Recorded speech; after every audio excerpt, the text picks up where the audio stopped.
I never imagined my own son would leave me sitting alone at a restaurant table, staring at a bill I couldn't afford. It happened on a Friday night, under warm yellow lights that made the place look richer than it felt. Crystal glasses clinked softly around us. The smell of grilled steak and butter hung heavy in the air. I remember gripping the edge of the white tablecloth, my fingers trembling as the leather-bound menu slid closed in front of me. My son leaned back in his chair, smiling, not kindly, but confidently. He had ordered everything: the most expensive wine, the chef's special, desserts we never touched. Then the bill arrived, $1,200. He didn't even look surprised. Instead, he laughed. "Relax," he said, loud enough for the nearby tables to hear. "You always say parents should support their kids." People glanced over. A couple across from us went quiet. The waiter froze for a second, unsure whether to step away or stay. I felt heat rush to my face. I whispered, "I don't have that kind of money." My son rolled his eyes and stood up. "Come on, don't make a scene." Then he said the words that cut deeper than the bill itself. "You're embarrassing me."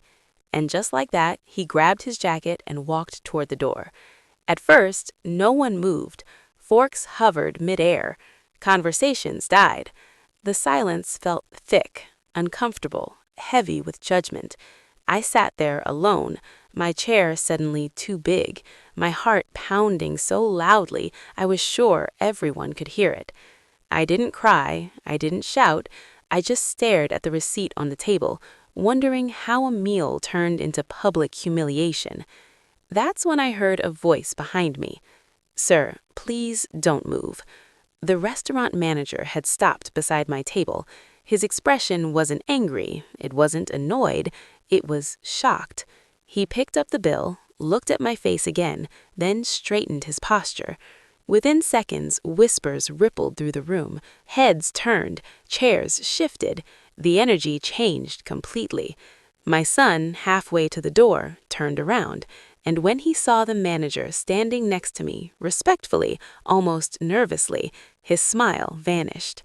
"What's going on?" he asked. The manager spoke calmly, but clearly enough for everyone to hear. "I think you should come back to the table." My son's face drained of color, because in that moment he realized something he never expected. He didn't really know who his father was, and neither did anyone else in that room, but they were about to find out. 5 years earlier, on a rainy Tuesday morning, my life had already begun changing in ways my son never noticed.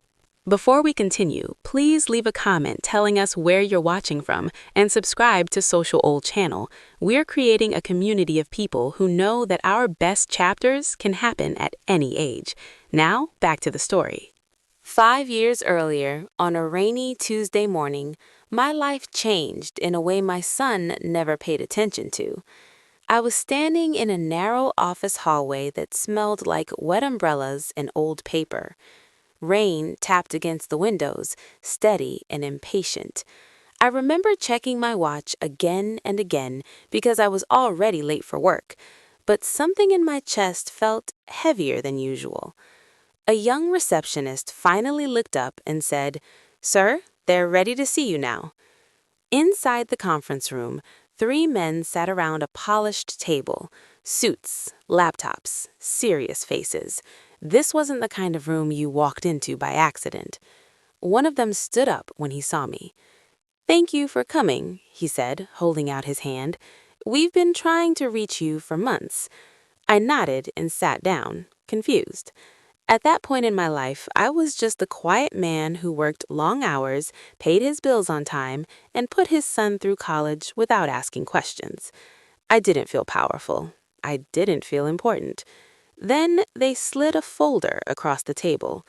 Inside were documents I hadn't seen in decades: old signatures, faded stamps, contracts written when I was young and desperate for work. Back then, I had helped start a small food supply business. I had invested everything I had, then walked away when my wife fell sick and my son needed me at home. I never followed up. I never asked what happened to it. One of the men cleared his throat. That company didn't fail, he said carefully. It grew. Another added, very successfully. They told me numbers that didn't feel real. Ownership percentages, shares, royalties, profits that had been accumulating quietly for years. I laughed at first. I actually laughed. I have the wrong person, I said. I can barely afford repairs on my car. But the man across from me shook his head. No, sir, he said. We finally found the right one. That day, I walked out into the rain feeling dizzy, not excited, not proud, just stunned. I didn't tell my son, not because I didn't trust him, but because I wanted him to live his life without leaning on mine. I kept wearing the same clothes, driving the same car, eating at the same simple places. I believed humility was protection, but somewhere along the way, my son mistook my silence for weakness. He started ordering for me, speaking over me, treating my advice like background noise, and slowly, respect turned into impatience. By the time he invited me to that restaurant 5 years later, I thought it was finally a moment of connection. I didn't realize it was a test, and I didn't know he had already decided I would fail it. After that rainy morning, life went on as if nothing had changed. At least, that's what it looked like from the outside. My son finished college, he got a job in sales. Not a bad one, but not the kind that paid for designer clothes, weekend trips, and expensive tastes. Still, he started acting like money was something that obeyed him. He talked louder, walked faster, cut people off mid-sentence, including me. When we ate together, he barely looked up from his phone. If I asked how work was going, he'd sigh like I was wasting his time. You wouldn't get it, he'd say. At first, I laughed it off.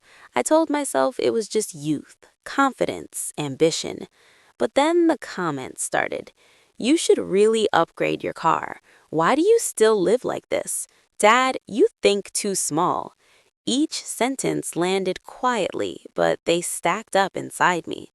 I noticed he never offered to pay when we went out. He always said he forgot his wallet or that his card was acting weird. I covered the bill every time, even when it stretched me thin. I thought that was what fathers did. One evening, while we were walking past a high-end restaurant downtown, he stopped and stared through the glass. Inside, men in suits laughed over wine. Waiters moved like dancers between tables. One day, he said, this will be normal for me. I smiled and nodded. What I didn't say was that it already was, for me. But I stayed quiet. I stayed quiet when he mocked people who worked service jobs. I stayed quiet when he talked about money like it was the only thing that mattered. I stayed quiet when he introduced me to his friends as old school. I told myself silence was kindness. The real change came after he started dating someone new. She loved expensive places, luxury brands, photos that looked impressive online. And suddenly, my son was trying harder to prove something to her, to the world, maybe even to himself. That's when he started inviting me out more often. Not to talk, not to connect, but to be seen. Let's go somewhere nice, he said one week. My treat. The way he said it felt rehearsed. Something in my chest tightened, but I ignored it. I wanted to believe this was growth, that he was finally stepping into responsibility. I didn't know that to him, I wasn't a guest. I was a safety net. And by the time he chose that restaurant, the one with the white tablecloths and the $1,200 bill, he had already decided what role I would play. I just didn't know yet how cruelly he planned to teach me my place. The invitation came on a Thursday afternoon. My son called me while I was fixing a loose hinge on my kitchen cabinet. The radio played softly in the background. His voice sounded unusually cheerful. "Dad," he said, "let's have dinner tomorrow night. Just us." I paused. He never said things like that. "Sure," I replied. "Where?" He named a restaurant I had only heard about in passing. the kind of place people mentioned in lowered voices, the kind where menus didn't show prices. I felt that tightening again in my chest. "That place seems expensive," I said carefully. He laughed. "Relax, I've got it." Those words should have comforted me. Instead, they made me uneasy. The next evening, I stood in front of my mirror longer than usual. I pressed my only good jacket flat and checked my shoes for scuffs. I didn't want to look out of place. I didn't want to embarrass him. When I arrived, the restaurant glowed like a stage set. Warm lights, tall glass windows. A man at the door in a tailored suit looked me up and down before smiling politely. Inside, everything felt soft and sharp at the same time. Soft music, sharp glances. My son was already there, scrolling on his phone. He barely looked up when I sat down. "You're late," he said, though I wasn't. Before I could answer, he waved the waiter over. "We'll start with the wine," he said. "The reserve." The waiter nodded, impressed. I hadn't even opened the menu. As the evening went on, he ordered without asking. Steak, sides, another bottle. He talked loudly, telling stories about deals he hadn't closed and successes he exaggerated. Every now and then, he glanced around to see who was listening. I smiled when I was supposed to, nodded when I was expected to. But inside, I felt smaller with every dish that hit the table. When I finally said, "That's enough," he chuckled. "Dad, don't act poor," he said. "It's embarrassing." I saw a couple at the next table glance over. My face warmed, but I stayed quiet.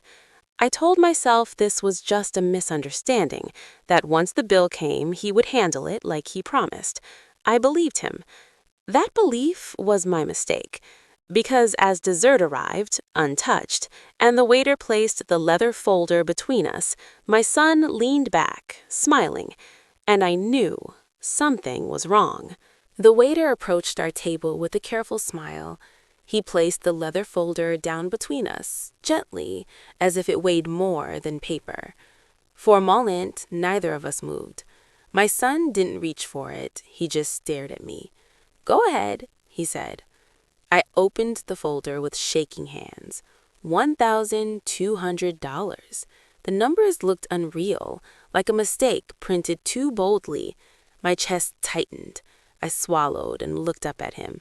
"There must be an error," I said quietly. He laughed, a sharp, careless laugh that cut through the soft music around us. "Error?" he repeated. "No, Dad. That's what good food costs." I lowered my voice. "You said you had it." He leaned forward, resting his elbows on the table. "Come on," he said, not even whispering. "You always say parents sacrifice for their kids." A man at the next table stopped chewing. Someone behind me cleared their throat. I felt eyes on my back. "I can't pay this," I said. "Not tonight." My son shook his head slowly, like I had disappointed him. "You really are cheap," he said. Then louder so others could hear, "This is why I hate going out with you." The words landed hard. My hands clenched under the table. I wanted to disappear. The waiter stood frozen a few steps away, pretending to straighten menus. Conversations around us faded into awkward pauses. Then my son stood up. "I'm going to the restroom," he said casually, grabbing his jacket. He didn't look back. Minutes passed. The waiter returned, glancing toward the hallway. "Sir, will the other guests be joining us again?" he asked, carefully. I opened my mouth, but no words came out. I watched the front door instead. Then I saw it. My son slipping outside, phone to his ear, laughing. The door closed behind him. My heart dropped. The waiter followed my gaze. His expression changed. "I'll get the manager," he said softly.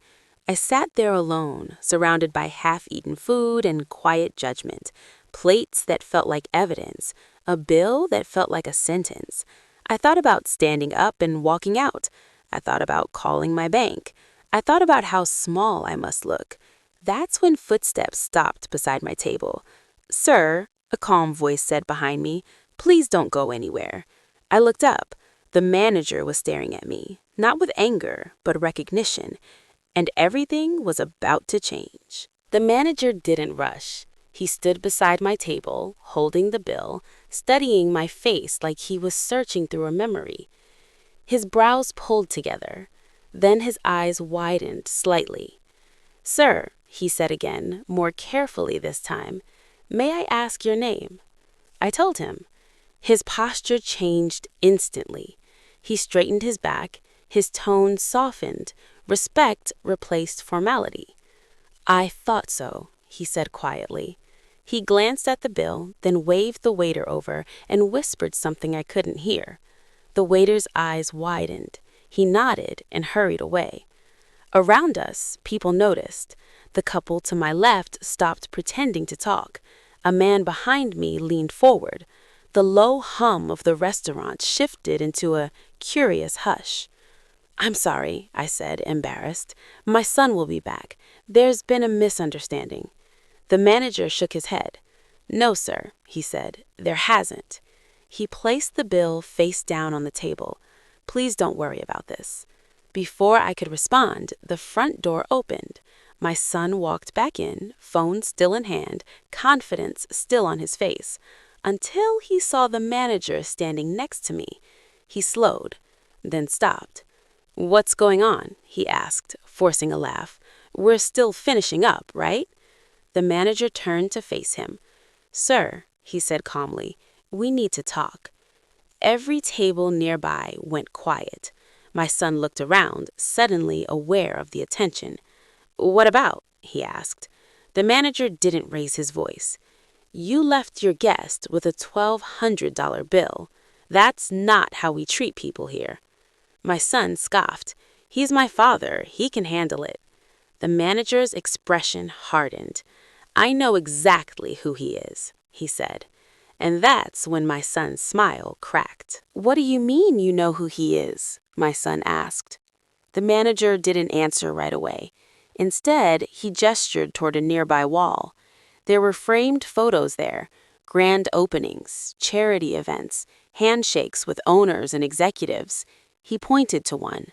5 years ago, rainy Tuesday morning, me, standing beside a much younger version of the same manager. "This restaurant," the manager said, "is part of a group that exists because of him." My son stared at the photo, then at me, then back at the manager. "That's not possible," he said. "He's just—" The manager cut him off. "He was an early investor," he said, "before this place had a name, before any of us had jobs here." A whisper moved through the room. My son's face drained of color. "He chose to stay quiet," the manager continued. "He never asked for special treatment, not once." The manager turned to me. "Sir, your meal is on the house, always has been." Then he looked back at my son. "But your behavior tonight is unacceptable." My son opened his mouth, then closed it. For the first time in his life, he had nothing to say. People stared openly now. No judgment toward me, only toward him. He looked smaller, younger, exposed. And I realized something then. This wasn't about money. It was about respect. And my son had just lost all of it. The silence was unbearable. My son stood there, his mouth slightly open, eyes darting from the manager to the photo on the wall, then back to me. The confidence he walked in with was gone, stripped away in seconds. People weren't whispering anymore. They were watching. "I didn't know," he finally said, his voice thin. "You never told me." I stayed seated.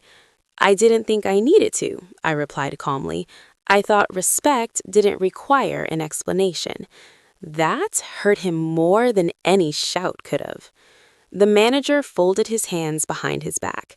"Sir," he said to my son, "leaving someone behind to cover your bill is considered dine and dash behavior, especially when done intentionally." A few gasps rippled through the room. My son's shoulders dropped. "I was just joking," he said quickly. "I was coming back." No one believed him. The waiter avoided his eyes. The couple nearby shook their heads. Even the people who had been enjoying their meals now looked uncomfortable. The manager didn't argue. He simply said, "Intent shows in actions." My son turned to me then. "Dad," he said quietly, "I didn't mean to humiliate you." I looked at him, really looked at him. "You didn't mean to," I said, "but you did." That was the moment his eyes filled with something unfamiliar. Shame. He swallowed hard. I thought you were weak," he admitted. The words hurt, but they also explained everything. "I confused your silence for smallness," he added. "I was wrong." The manager stepped back, giving us space, but the room stayed focused on us. This wasn't entertainment anymore. It was a lesson unfolding in public. I stood up slowly, not in anger, not in victory, in truth. I didn't stay quiet because I was weak. I stayed quiet because I wanted you to grow without using me as a shortcut. My son nodded, tears now visible. "I see that now," he said. The manager cleared his throat. "We'll give you a moment," he said, and signaled the staff to step away. But the damage was done. The bill was gone. The audience remained. And my son had just learned that the man he tried to embarrass was the one who had protected him all along. We didn't stay much longer after that. The restaurant slowly returned to its normal rhythm, but nothing felt the same. My son walked beside me as we headed for the door. His steps were slower now, quieter. Outside, the night air was cool. The city lights reflected off the wet pavement, just like they had 5 years earlier on that rainy Tuesday morning. He stopped. "Dad," he said, his voice breaking, "I'm sorry." Not the casual kind of sorry, the kind that comes when pride finally runs out. I looked at him and nodded. "I know," I said, "but apology isn't the end, it's the beginning." He wiped his face with his sleeve, embarrassed, but not defensive anymore. "I spent so long trying to look rich," he admitted, "that I forgot how to be decent." That sentence told me everything. I placed a hand on his shoulder, not to forgive him completely, but to let him know the door wasn't closed. "Money can buy a meal," I said, "but it can't buy character. That part is always earned." He nodded again, silently. We walked to our cars without saying much more. Some lessons don't need long conversations. They just need to be felt. That night, I didn't feel powerful because people finally knew who I was. I felt powerful because I never had to say it. I went home, hung up my jacket, and sat in the quiet of my living room. I thought about how easily respect can be lost and how hard it is to earn it back. If you're a parent reading this, remember this. Silence is not weakness. Humility is not poverty. And the people who love you should never test your worth in public. And if you're a child who still has their parents, don't wait for a lesson like this to teach you respect. Don't confuse kindness for lack of power. And don't leave the people who raised you holding a bill you created. If this story moved you, share it with someone who needs the reminder. Respect your parents while you still can, because not every lesson comes with a second chance. Sometimes the real cost isn't on the receipt.